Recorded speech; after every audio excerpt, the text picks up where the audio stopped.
সদৌ অসম ছাত্ৰ সন্থাই প্ৰত্যেক বছৰে হাইস্কুল শিক্ষান্ত পৰীক্ষা আৰু উচ্চতৰ মাধ্যমিক পৰীক্ষাৰ কলা বিজ্ঞান আৰু বাণিজ্য শাখাৰ চূড়ান্ত পৰীক্ষাত সুখ্যাতিৰে উত্তীৰ্ণ হোৱা অসমৰ মেধাৱী ছাত্ৰ ছাত্ৰীসকলক প্ৰত্যেক বৰ্ষতে আমি অভিনন্দন জ্ঞাপন কৰি আহিছোঁ। আজিও গুৱাহাটীৰ মাছখোৱা ITI প্ৰকল্পত আমাৰ এই বিশেষ অভিনন্দন অনুষ্ঠান অনুষ্ঠিত হৈছে। অসমৰ বিভিন্ন প্ৰান্তৰ পৰা 132গৰাকী সৰ্বমুঠ ছাত্ৰ ছাত্ৰী আৰু 69গৰাকী শিক্ষানুষ্ঠানৰ মুৰব্বীক ইয়ালৈ নিমন্ত্ৰণ জনোৱা হৈছে, যিসমূহ ছাত্ৰ ছাত্ৰীয়ে নিজৰ শৈক্ষিক অধ্যৱসায়ৰ যোগেদি নিজক এটা সুকীয়া পৰিচয়ৰে সৈতে প্ৰতিষ্ঠা দিবৰ কাৰণে সক্ষম হৈছে।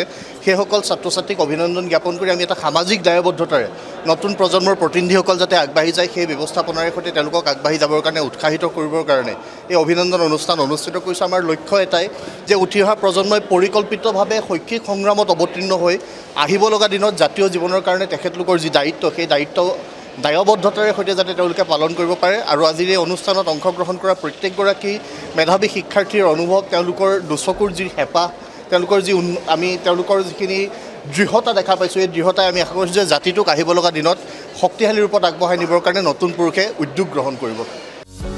যিকোনো খবৰৰ বাবে যোগাযোগ কৰক আমাৰ এই নম্বৰত 9181 307 221।